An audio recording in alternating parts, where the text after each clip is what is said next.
Legend says that if the ravens ever leave the Tower of London, the kingdom will fall.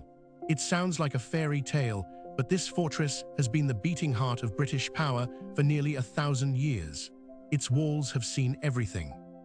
The story begins in 1066. William the Conqueror had just seized the English throne. He needed a fortress to control the rebellious citizens of London. He didn't build it for comfort, he built it to terrify. The White Tower rose up, dominating the skyline.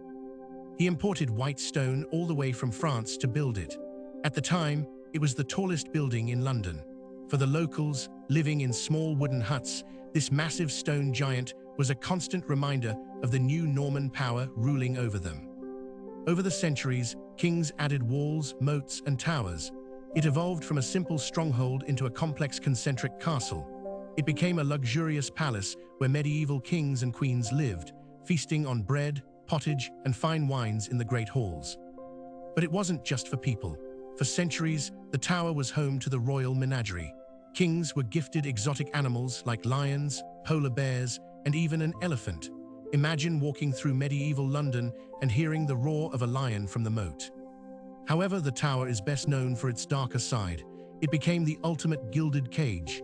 If you were a threat to the throne, this is where you ended up. Entering by the Water Gate, known as Traitor's Gate, was often a one-way trip. The most heartbreaking mystery happened in 1483. Two young princes, heirs to the throne, were sent here for protection. They were seen playing in the gardens, then they vanished. Centuries later, two small skeletons were found under a staircase. Their fate remains unknown. The Tudor era brought the most fame to the tower's scaffold. Queen Anne Boleyn was held here in the same apartments she stayed in before her coronation. In a cruel twist of fate, she went from queen to prisoner in just 3 years. The prisoners left their mark. If you visit the Beauchamp Tower today, you can see intricate graffiti carved into the stone walls. Names, crests, and prayers scratched by desperate people waiting for their fate. It is a haunting connection to the past. But the tower protects treasure as well as secrets. It houses the crown jewels. These priceless items, including the imperial state crown, are guarded strictly.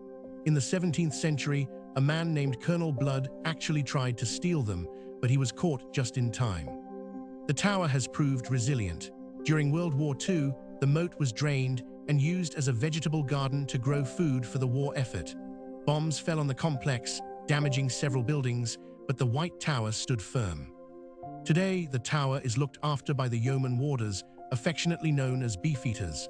These aren't actors, they are retired military personnel with distinguished service records. They live inside the walls with their families, protecting the history and the ravens. Every single night, for over 700 years, the ceremony of the keys takes place. The gates are locked, and the sentry calls out who comes there. It is the oldest military ceremony in the world, happening every night without fail. With so much history, it's no surprise that the tower is said to be haunted. Guards have reported seeing a white lady in the window and the ghost of a bear. Whether you believe in ghosts or not, the atmosphere here is heavy with memory. In 2014, the moat was filled with ceramic poppies to mark the centenary of World War I. It was a beautiful, moving tribute that transformed the fortress from a place of fear into a place of reflection and remembrance. The tower has changed from a closed fortress to a World Heritage Site. It invites us to walk the same cobblestones as kings, queens, and prisoners. It bridges the gap between the modern city of London and its medieval past. Think about it. This building survived the Great Fire of London, the Blitz, and centuries of political turmoil. It is the ultimate survivor. It has adapted from a weapon of war to a treasure chest of culture. The Tower of London is more than just stone and mortar. It is a symbol of the monarchy's endurance. It holds the physical symbols of power, the crown jewels, safe behind thick walls and steel doors. Surprisingly, it is also a haven for nature in the city. The moat, now dry, is becoming a wildflower meadow, attracting bees and butterflies. The grim fortress is blooming, showing that life always finds a way. And yes, the ravens are still there. They are cared for by a dedicated raven master. As long as they are fed and happy, the legend says Britain is safe. It's a quirky tradition that keeps the magic of the tower alive. The Tower of London is a story written in stone. It is scary, majestic, and beautiful all at once. It reminds us that history isn't just in books, it's standing right in front of us. From William the Conqueror to the modern day, the tower watches over London. Its biography is the biography of England itself, full of drama, resilience, and glory. If you enjoyed unlocking the secrets of the tower, subscribe to United Kingdom Repo. We have so many more stories to tell.